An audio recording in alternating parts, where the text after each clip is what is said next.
Hi everyone, welcome to our channel TSF science classes. आज हम लोग पढ़ेंगे क्लास 10th का जो बायोलॉजी है उसमें चैप्टर फर्स्ट लाइफ प्रोसेस का जो थर्ड टॉपिक है ट्रांसपोर्टेशन, यानी कि परिवहन, संवहन या वाहन, कुछ भी कह सकते हैं आप लोग। तो सबसे पहले हम लोग ये जानेंगे कि ट्रांसपोर्टेशन होता क्या है। ट्रांसपोर्टेशन जो वाहन है, परिवहन है, वो होता क्या है। तो अगर हम बात करें ट्रांसपोर्टेशन की, परिवहन की या वाहन की, तो इस प्रोसेस में क्या होता है, जो न्यूट्रिएंट्स होते हैं, जो हमें फूड से न्यूट्रिएंट्स प्राप्त होते हैं, उस न्यूट्रिएंट्स का पूरे बॉडी में ट्रांसपोर्ट होना ही ट्रांसपोर्टेशन कहलाता है। मैंने क्या बोला, ध्यान से सुनो। ट्रांसपोर्टेशन यानी कि जो न्यूट्रिएंट्स हैं, न्यूट्रिएंट्स का पूरे बॉडी में ट्रांसफर होना, ट्रांसपोर्ट होना ही क्या कहलाता है, ट्रांसपोर्टेशन कहलाता है। अब ये न्यूट्रिएंट्स क्या होते हैं भाई, आप लोग ने लाइफ प्रोसेस में जो फर्स्ट टॉपिक है न्यूट्रिशन, उसमें पढ़ा होगा न्यूट्रिएंट्स क्या होते हैं, पोषक तत्व क्या होते हैं, जो हमारी बॉडी के लिए जो भी सर्वाइवल चीजें होती हैं, हमारी बॉडी को जिंदा रखने के लिए जो भी जरूरी चीजें होती हैं, उसी को हम लोग न्यूट्रिएंट्स कहते हैं। जैसे कि carbohydrate, vitamins, protein, minerals, water, इन सबको हम लोग क्या कहते हैं, न्यूट्रिएंट्स कहते हैं, पोषक तत्व कहते हैं। जो हमारी बॉडी के लिए जरूरी आवश्यक चीजें होती हैं, इसी को हमारी बॉडी को जिंदा रखने के लिए जो आवश्यक चीजें होती हैं, उसी को हम लोग क्या कहते हैं, न्यूट्रिएंट्स कहते हैं। और ये न्यूट्रिएंट्स हमें प्राप्त कहाँ से होते हैं, तो भाई जाहिर सी बात है, ये न्यूट्रिएंट्स हमें कहाँ से प्राप्त होते हैं, फूड से प्राप्त होते हैं, हमारे खाने पीने से प्राप्त होते हैं। तो समझ में आया ना, ये ट्रांसपोर्टेशन और न्यूट्रिएंट्स क्या होते हैं। न्यूट्रिएंट्स यानी कि जो भी हमारी बॉडी के सर्वाइवल के लिए, हमारी बॉडी को जिंदा रखने के लिए जो भी आवश्यक पदार्थ होते हैं, आवश्यक चीजें होती हैं, उसी को हम लोग न्यूट्रिएंट्स कहते हैं। और ट्रांसपोर्टेशन यानी कि जो भी न्यूट्रिएंट्स हैं, जो भी पोषक तत्व होते हैं, उसको पूरे बॉडी में ले जाने की जो प्रोसेस होती है, उसी को ट्रांसपोर्टेशन कहते हैं। या कह सकते हैं सिंपली, किसी भी चीज को ले आने और ले जाने को हम क्या कहते हैं, ट्रांसपोर्टेशन कहते हैं। मैंने क्या बोला, किसी भी चीज को ले जाने और ले आने को ही हम क्या कहते हैं, ट्रांसपोर्टेशन कहते हैं या सर्कुलेशन कहते हैं। यहां से वहां जा रही है यानी कि सर्कुलेट कर रही है। वैसे ही हमारी बॉडी में जो ब्लड होता है, जो रक्त होता है, वो क्या करती है, सर्कुलेट करती रहती है, घूमती रहती है। इसी को हम लोग क्या कहते हैं, ब्लड सर्कुलेशन कहते हैं।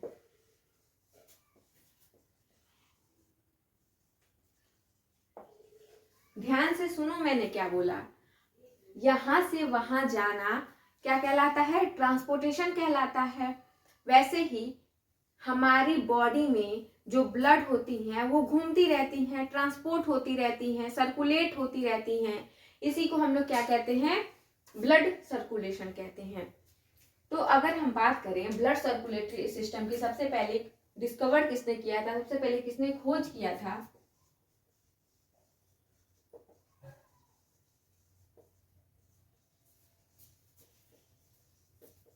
तो इसको सबसे पहले इनको खोजा था, ब्लड सर्कुलेटरी सिस्टम की खोज सबसे पहले किसने की थी, विलियम हार्वे ने की थी।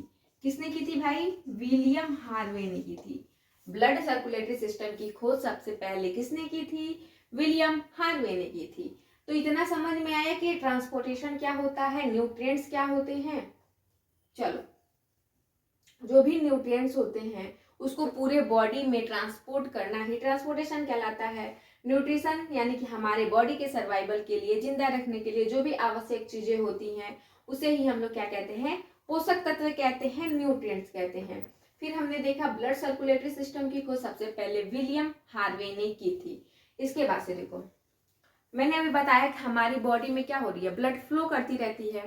मैंने क्या बोला, हमारी बॉडी में जो ब्लड है वो क्या करती रहती है, फ्लो करती रहती है। जैसे मान लो आप किसी के बॉडी को अगर काटते हैं, तो उसमें देखोगे कि जो ब्लड होता है बहुत ही प्रेशर के साथ निकलता है।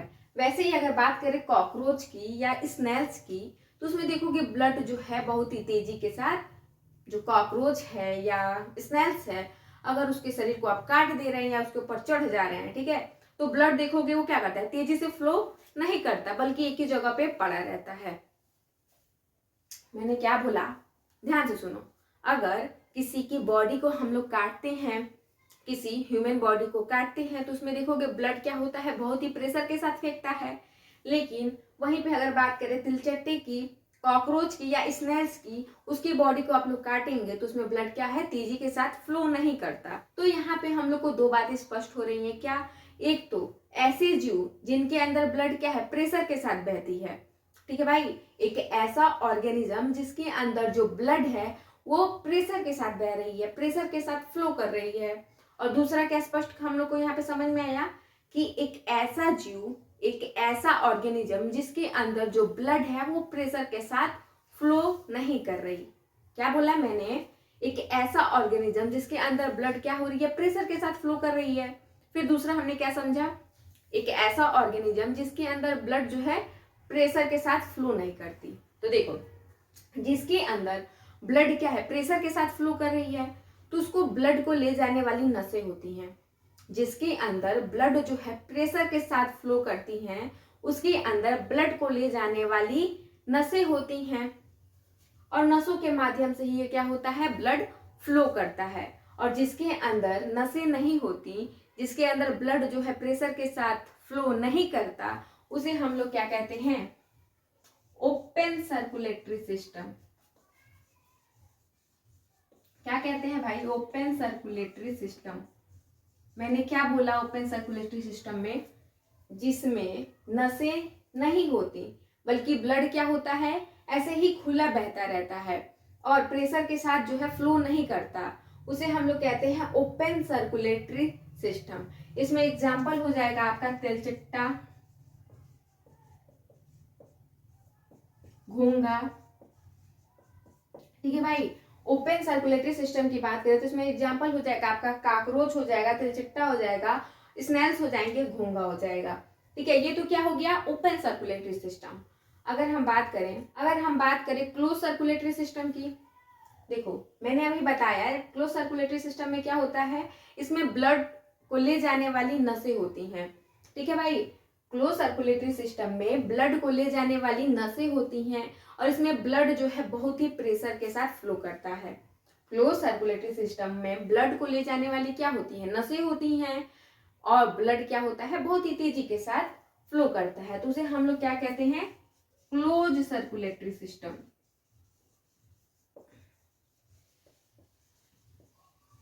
इसमें एग्जांपल हो जाएगा आपका ह्यूमंस आ जाएंगे, जितने भी एनिमल्स होते हैं सब आ जाएंगे इसमें, खरगोश हो गया भाई, जितने भी एनिमल्स हैं सब आ जाएंगे। ओपन क्या बोला, इसमें जो ब्लड है नसों के माध्यम से नहीं जाते, प्रेशर के साथ ब्लड जो है फ्लो नहीं करता, उसे हम लोग ओपन सर्कुलेटरी सिस्टम कहते हैं। Example cockroach, snails. दूसरा क्लोज सर्कुलेटरी सिस्टम, इसमें क्या होता है, ब्लड नसों के माध्यम से फ्लो करता है और ब्लड बहुत ही प्रेशर के साथ क्या करता है, फ्लो करता है। इसे एग्जाम्पल हो जाएगा ह्यूमंस, और जितने भी एनिमल्स हो जाएंगे इसमें आ जाएंगे, ठीक है।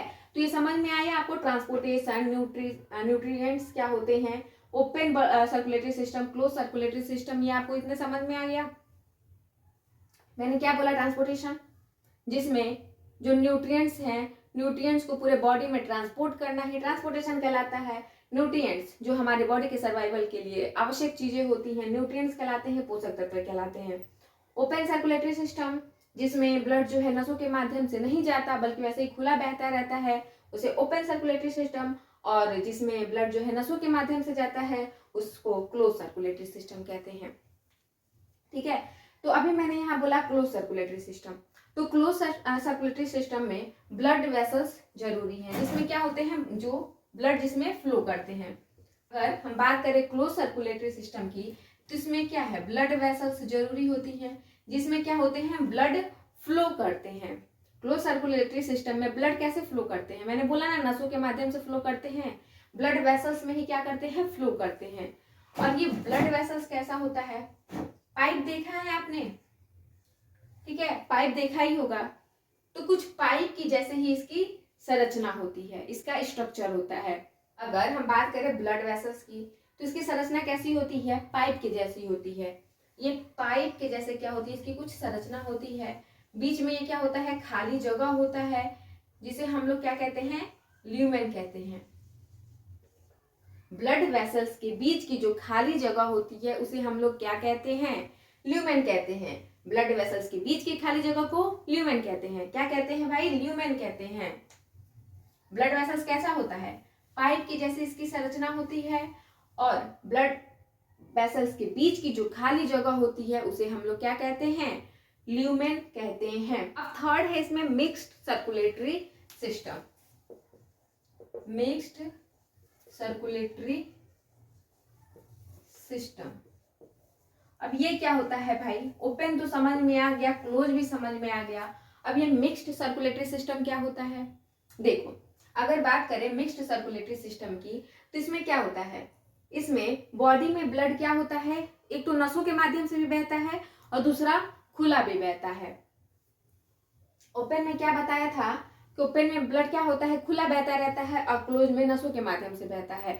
मिक्स्ड में क्या होता है? ये दोनों होता है, खुला भी बहता रहता है, कुछ बॉडी के पार्ट्स में खुला बहता है और कुछ बॉडी के पार्ट्स में क्या होता है? बंद बहता है, या नसों के माध्यम से जो है ब्लड बहता है। जैसे एग्जांपल हो जाएंगे फिश। एग्जांपल क्या हो जाएगा? फिश।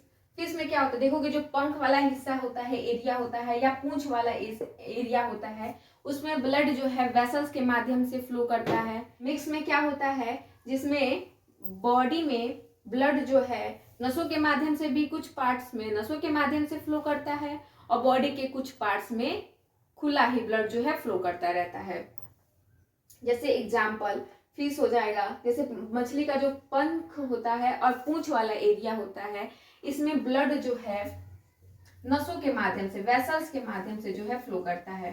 मछली का जो पंख वाला एरिया होता है और पूंछ वाला एरिया होता है, इसमें ब्लड क्या होता है? नसों के माध्यम से फ्लो करता है। लेकिन मछली का जो बॉडी पार्ट्स होता है उसमें ब्लड क्या होते हैं? खुले ही बहते हैं, फ्लो करते हैं। ठीक है, तो ये समझ में आया ना मिक्स सर्कुलेटरी सिस्टम क्या होता है? बॉडी के कुछ पार्ट में ब्लड क्या होते हैं? वैसे ही फ्लो करते हैं, खुले में ही, और कुछ पार्ट्स में नसों के माध्यम से फ्लो करते हैं। जैसे एग्जांपल में बताया फिश। फिश में क्या होता है? पंख वाला, पूंछ वाला जो एरिया होता है उसमें ब्लड क्या होता है? नसों के माध्यम से फ्लो करता है, और उसके बॉडी पार्ट्स में ब्लड क्या होते हैं? खुले ही फ्लो करते रहते हैं। तो इसी को हम लोग क्या कहते हैं? मिक्स्ड सर्कुलेटरी सिस्टम कहते हैं। इसके बाद से हम लोग बात करेंगे ब्लड की। इसके बाद से हम लोग बात करेंगे ब्लड। ब्लड यानी कि रक्त, रुधिर, खून, कुछ भी कह सकते हो। ब्लड की बात करें तो ब्लड कैसा होता है भाई? आप लोग ने 9th में भी पढ़ा होगा। ब्लड कैसा होता है? नेचुरल कोलाइड होता है। कैसा होता है भाई? Natural colloid. अभी नेचुरल कोलाइड क्या होता है? देखो, ब्लड कैसा होता है? Natural collide. नेचुरल कोलाइड का मतलब क्या होता है? तो कोलाइड हम ऐसे लिक्विड को कहते हैं जिसको अगर हम छाने तो उसका 100% पार्ट नीचे नहीं जाता, बल्कि कुछ पार्ट क्या होता है? इधर उधर ऊपर ही फैल जाता है। कोलाइड हम ऐसे लिक्विड को कहते हैं जिसको छानने पे उसका 100% पार्ट नीचे नहीं जाता, बल्कि कुछ परसेंट पार्ट ऊपर ही क्या हो जाता है? इधर उधर फैल जाता है। जैसे दूध छाने होगे भाई, ऑफकोर्स छाने होगे। दूध छानते हो तो उसमें क्या होता है? दूध पूरा नीचे तो जाता नहीं है, 100% पार्ट नीचे नहीं जाता, बल्कि दूध के जो मलाई वलाई होती है क्या होती है? ऊपर ही फंस जाती है। तो कुछ इसी प्रकार से ब्लड भी होता है कि उसको छानने पे 100% पार्ट नीचे नहीं जाता, बल्कि कुछ परसेंट पार्ट क्या होता है? ऊपर ही फंस जाता है। फिर सेकेंड कह सकते हैं, ये फ्लूइड कनेक्टिव टिश्यू होती है। फ्लूइड कनेक्टिव टिश्यू होती है। ब्लड कैसी होती है? फ्लूइड कनेक्टिव टिश्यू, यानी कि फ्लूइड यानी कि तरल संयोजी उत्तक। तरल संयोजी उत्तक का मतलब तरल इसलिए कहा जाता है ये तो क्योंकि हमारे बॉडी में क्या होती है? फ्लूइड के फॉर्म में होती हैं, तरल के फॉर्म में होती हैं। और दूसरा कनेक्टिव टिश्यू हमने क्या क्यों बोला? कनेक्टिव टिश्यू इसलिए बोला क्योंकि ये हमारे पूरे बॉडी को क्या करती हैं? कनेक्ट करके रखती हैं, जोड़ के रखती हैं, सहयोग करके रखी हुई रहती हैं। इसीलिए हम इसे क्या कहते हैं? कनेक्टिव टिश्यू कहते हैं। फर्स्ट देखा नेचुरल कोलाइड। कोलाइड ऐसे लिक्विड को कहते हैं जिसको छानने पे 100% भाग नीचे नहीं आता, बल्कि कुछ भाग ऊपर ही फंस जाता है। फिर सेकंड फ्लूइड कनेक्टिव टिश्यू। एक तो ये क्या होती है, फ्लूइड के फॉर्म में होती है। कनेक्टिव टिश्यू इसलिए कहा क्योंकि ये पूरे बॉडी को क्या करती है, कनेक्ट करके रखती हैं, जोड़ के रखती हैं, सहयोग करके रखती हैं। इसीलिए हम इसे क्या कहते हैं, तरल संयोजी ऊतक कहते हैं। फिर थर्ड इसकी पीएच की बात करें तो इसका पीएच कितना होता है, 7.4 होता है। अब एसिड बेस चैप्टर में पढ़े ही होंगे पीएच के बारे में। 7 से कम होता है तो एसिड, 7 से अधिक होता है तो बेस। इस कारण से ये जो ब्लड होता है वो कैसा होता है, एल्कलाइन नेचर का होता है, क्षारीय प्रकृति का होता है। जो ब्लड होता है वो कैसा होता है, एल्कलाइन नेचर का होता है, क्षारीय प्रकृति का होता है। इसका पीएच 7.4 होता है।